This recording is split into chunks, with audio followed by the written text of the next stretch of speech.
Саламатсыздарбы, кабарлардын кечки чыгарылышы менен тааныштырып, түз эфирде мен Альбина Жолоева. Кара суунун 30 айында 3 жылдан бери талаш жаратып келген жер бир тарапка чечилбей жатат. 3 үй бүлөнүн үлүшү катары иштетилип келген жери айыл тургундарына чек катары бөлүп берүү тууралуу токтом чыккан. Анын аткарылышын күтүп 152 адам 3 жылдан бери бара. Ал эми жердин ээлери болсо тилкени түбөлүк алган документтерин көрсөтүп даттанат. Бу жер аренда берилген жер. Булар үлүш деп атат. Үлүшкө эч качан бак төгүү мүмкүнчүлүк жок да, уруксатам жок. 2014 жылы 25 декабрь акыркы соттун чечими чыккан. Айыл өкмөттүн пайдасына, элдин пайдасына чечилсин деп. Дагы ушул күнгө чейин дагы бизге тоскоолдук кылып келип атат. Буларга закон жокпу? Шунча эл карапайым элди чоңдор укпайбы? Бул айыл өкмөттүн күнөөсү болуп эстелинет.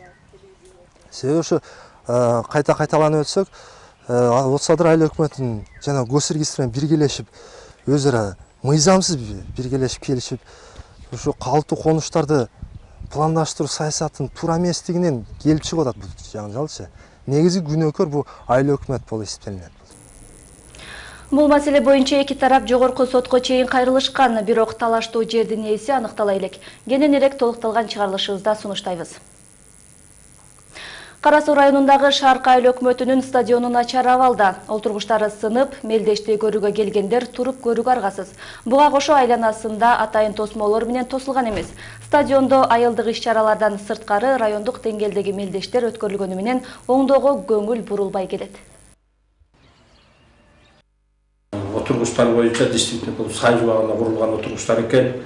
Ал жерлерге баягы каражаттын азыркы мезгилде жетишсиздигинен быйылкы жылдын бюджетине каралбай калды. Эмки жылдары Кудай буйрса, ошол отургучтарын дагы жаңылайбыз деген үмүтүбүз бар. Демирчилер тарабынан 2-3 жылдан бери оңдоо иштери жүргүзүлгөн менен абал толук жакшырбаган.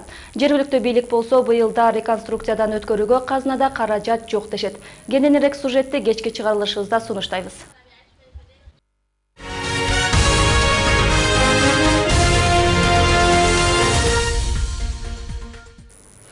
Чоңалай районунун депутаттары жана жаш активисттери аким тандоо жараяны боюнча наразычылыгын билдирүүдө. Бул тууралуу кайрылууну алар президентке, өкмөт башчыга жана жалпы коомчулукка жолдошту. Кайрылууда активисттер кызматка мурда айыл өкмөт болуп иштеген Жумадыл Жапаров аттуу жаранды алып келүү аракети көрүлүп жатканына нааразы болуп, аймакта анын ордуна иштей турган татыктуу кадрларга көңүл бурулбай калганын белгилешкен. Ош облусундагы Чоңалай районунун акими Азизбек Ашыралиевдин кызматтан бошотуу тууралуу буйрукка премьер-министр Темир Сариев 1-июнда кол койгон. Анын кызматтан кетүүсүн жергиликтүү кеңештин депутаттары 2 жылдан бери талап кылып келген. Башка жаңылыктардан түрдүү кагаздардан ар кандай буюмдарды жасоо квиллинг техникасынын түрүнө кирет. Ал көркөм ишмердүүлүктүн бир түрү катары эсептелип, бул өнөр кеңири кулачын жаюуда. Ар кандай майрамдарда кол эмгеги менен жасалган буюмдар учурда өз баалуулугун жогорулатып жатат.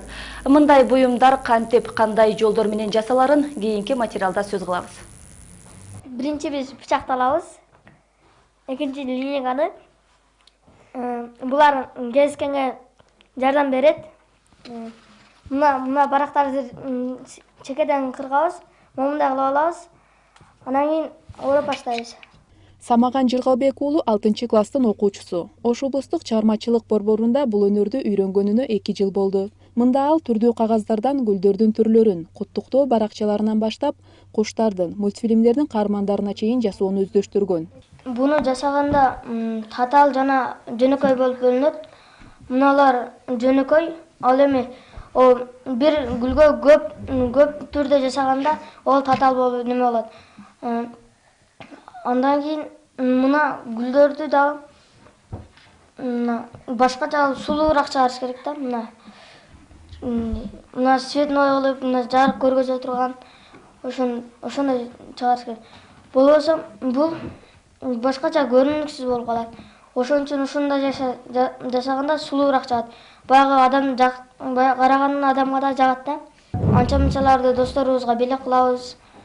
Анча-мынчаларды апа атабыздарга же үйгө коюп коебуз. белек беребиз. Биздин каарман Самаган келечекте квейлинг техникасын кеңири жайылтып, колдо жасалган буюмдардын дүкөнүн ачсам деген максат кылган. Анын айтымында мындай буюмдарды жасоо үчүн талыкпаган эмгек, күчтүү эрк, сабыр керек. Анткени бир эле буюмду жасоо үчүн кеминде 1 сааттан ашык убакыт талап кылынат.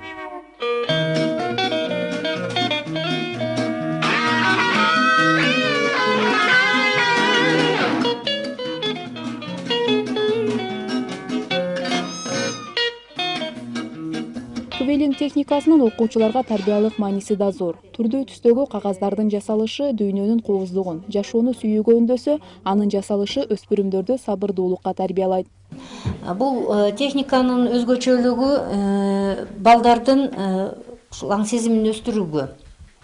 Анан бул иримге тартылган балдар 2-класстан баштап тартып кызыккан балдарды топтойбуз да.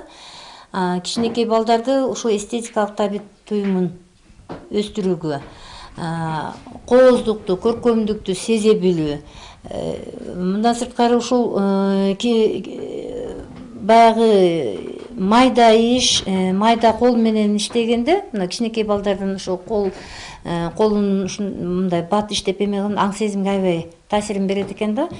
Иримге келген баягы окуучуларыбыз дагы аябай баягы тентек болгон окуучулар дагы бара ушул сабырдуулукту көп талап кылган иш болуп эсептелет.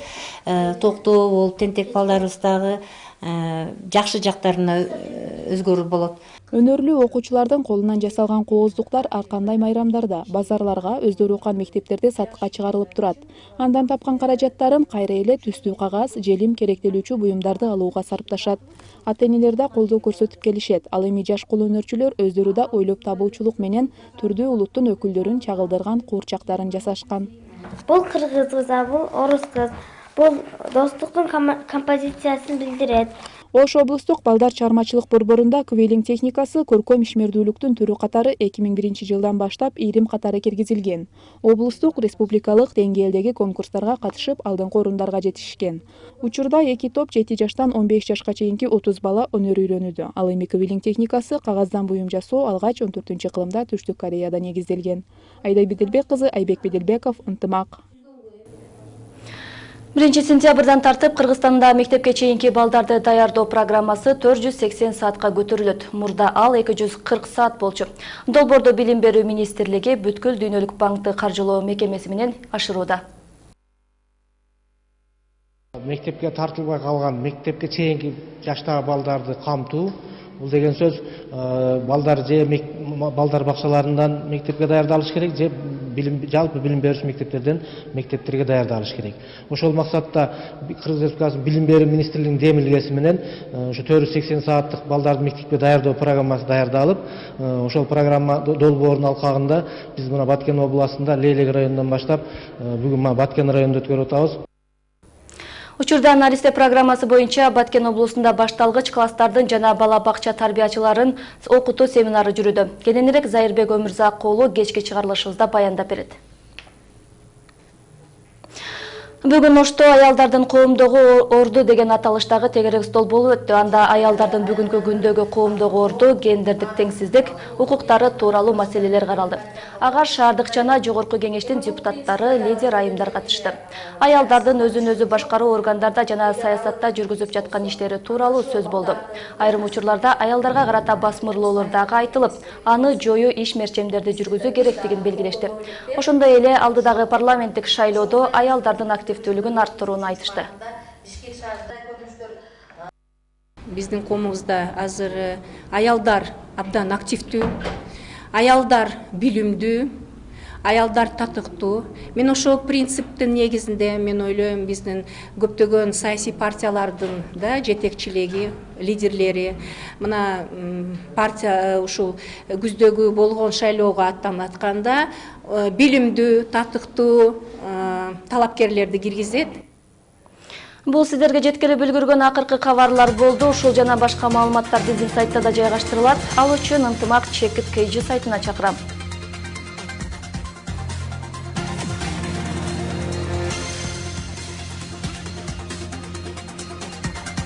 Мен сиздер менен коштошом. Толукталган чыгарылышы менен кечки 8-де тааныша аласыздар.